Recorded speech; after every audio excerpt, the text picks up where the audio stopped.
Let me show you one of my all-time favorite chicken and rice recipes. Traditional chicken pulao. It is a bit complex, but the flavors make it worth it. I did not come up with this recipe. It is a classic South Asian rice dish I have been making for years, and my husband and kids absolutely love it. First, melt half a cup of ghee in a pan over medium heat. Then add 7 black peppercorns, 5 cloves, 5 teaspoons of cumin seeds, 2 cinnamon sticks, 1 black cardamom, 2 bay leaves, and 10 curry leaves.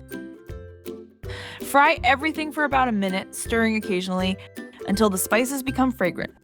Next, add 2 sliced medium onions to the pan and stir well. Fry them over medium heat, stirring occasionally until they turn light golden brown. This should take about 5 minutes. Keep an eye on them so they cook evenly without burning. Next, add 500 grams of chicken, which is about 1 pound. You can use a mix of bone-in and boneless pieces for more flavor. Stir well to coat the chicken in the ghee and spices. Then, cook for about 7 minutes. Next, add 1 tablespoon of ginger and garlic paste, 1 chopped tomato, and 1 tablespoon of green chili paste. Stir everything well and cook for about 2 minutes until the tomatoes soften and start to blend into the mixture.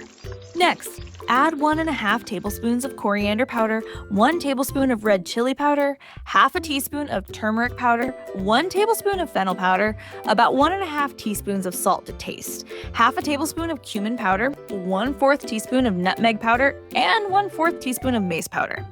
Keep mixing and cooking for about 2 minutes until the spices blend well with the chicken and release their aroma. Next, add half a cup of plain, unsweetened yogurt and mix everything well. Then cover the pot and let it cook on low heat for about 10 minutes. This will allow the flavors to blend and the chicken to become tender. Then, remove the lid and let it cook on high heat. Next, add 3 to 4 cups of hot water to the pot so that there is enough liquid for the rice to cook properly.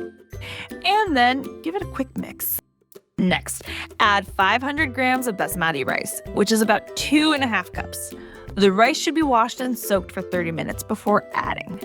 Now, add 2 green chilies, 1½ teaspoons of crushed coriander seeds, half a tablespoon of crushed fennel seeds, and 2 tablespoons of lemon juice. Give everything a gentle mix. Then, let it simmer on low heat for 5 to 6 minutes so the flavors infuse into the rice. Then, add 2 to 3 tablespoons of crispy fried onions for extra flavor and a slight sweetness to the rice. Cover the pot tightly to trap steam. If needed, place a clean towel between the pot and the lid and cook on low heat for 12 minutes. This chicken pulao is awesome. The chicken is tender and juicy. The rice is light and fluffy, and the mix of spices gives it a warm, home-cooked flavor that really hits the spot. If you like this chicken and rice dish, try my garlic rice recipe next. It is a great way to turn leftover rice into something really tasty. Check it out now.